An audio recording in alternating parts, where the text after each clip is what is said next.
I'm always looking for opportunities to jump on new business cards. So I've been on the lookout for the VentureX business card when Capital One first mentioned that a card was in the making and would be readily available over time to the masses. That time has come where the VentureX business card is available to the masses, which means that I must break it down to determine if it's a good fit for my use case and who might benefit from owning this card. In my last video shown here, I indicated that I'm holding the personal VentureX. However, given that I have a travel channel along with this credit card channel, I'm always on the lookout for business cards that suit my small business. I also believe that everyone should hold a business card to take advantage of the business card perks whenever possible. My current go-to business card is the American Express Blue Business Plus, or BBP for short. I cannot get enough of this 2x catch-all card, which earns valuable AMEX MR points. I've already mentioned in a few of my videos that just about anyone can qualify for a business credit card. You may even apply for a business card based on planning to start a business with purely projected revenue. What happens if you never start a business? Do you have to give the card back? Of course not. There is nothing wrong with perpetually planning to start one or more businesses. If you're anything like me, ideas of new businesses pop into your head, which we know we'll never do anything about. But it's always fun to keep dreaming. Another comforting benefit of using a business card is that your activity is not reported to consumer credit bureaus like Experian, TransUnion, and Equifax. This means that an unusually high credit card utilization in any given month will not be reported and thus will not affect your credit score. For example, let's say that you have a $20,000 credit limit on the aforementioned BBP and you need to float a $15,000 balance due to a large purchase which you wish to pay off over time. If this were a personal credit card, such activity would be reported to the credit bureaus as a 75% utilization rate, which would most likely knock off a few points off your credit score. However, with a business card, you're somewhat insulated from monthly activity being reported, except for derogatory information. Hopefully, I've made the case as to why you should own a business credit card. Now let's take a look at the VentureX versus the VentureX Business. Let's start with the multipliers, and they're the same for both cards. 10x on hotels and car rentals when booked through the Capital One travel portal, 5x on flights through the portal, and 2x on everything else. The annual fee is $395 for both cards. You may offset this annual fee in two ways. There's a $300 annual travel credit when you book a trip through the portal.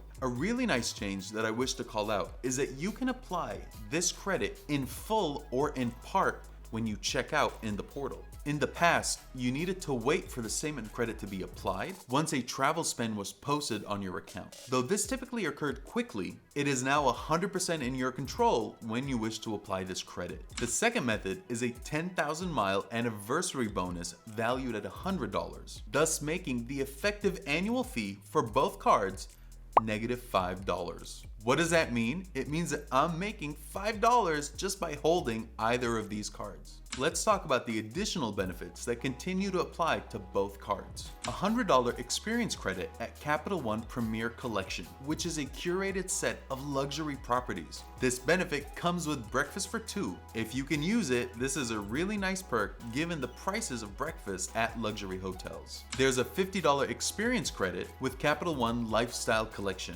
I think of these as a set of properties which Capital One is promoting. With both the Premier and Lifestyle collections, room upgrades, early check-in, and late checkout qualify whenever there's availability. And there's up to a $100 credit for global entry and TSA pre-check every 4 years. There's also Priority Pass, where you may bring up to 2 guests per visit, but I expect that there will be limitations depending on the lounge and how busy it happens to be when you visit. There is also access to Capital One lounges, of which there are only 2 and limited to the US. There's also access to Plaza Premium lounges, which are in abundance. There are over 135 around the globe. So for everything I've mentioned thus far, the benefits are identical for both the VentureX and the VentureX Business. Now let's take a look at where the cards diverge. VentureX has a preset spending limit, and the VentureX Business has no preset spending limit. So for example, for the VentureX Personal, you may have a $15,000 limit on your card.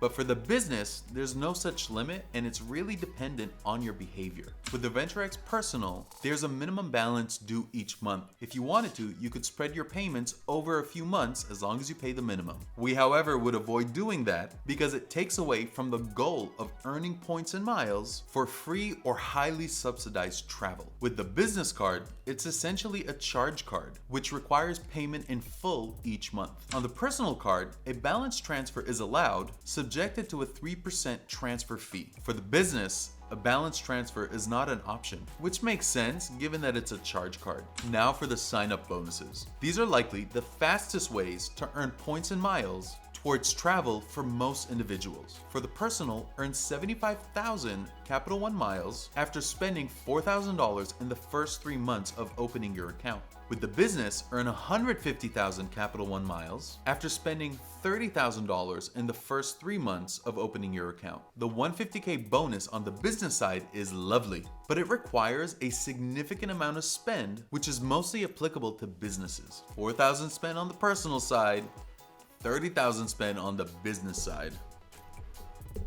However, if you haven't gotten your business going yet, you may want to consider timing large purchases which are coming up over a 3-month period, like taxes, kids' tuition, or home improvement items. The personal card is a Visa Infinite card, while the business is a World Elite MasterCard. This means that you're encouraged to read up on the differences between travel insurance benefits, cell phone protection, purchase protection, as well as auto CDW. There are slight nuances regarding deductibles and consecutive auto rental days to qualify for CDW. When traveling abroad for an extended period of time, I am always mindful to never rent a car for more than 31 days at a time to ensure that I'm within the guidelines. Be sure to check out my travel channel to learn more about my East African adventures. So who is the business card for? It screams travel for business, especially when you look at the $30,000 required spend over the first 3 months to achieve the elevated welcome bonus. It's a charge card, so whatever you put on the card, you have to pay off each month.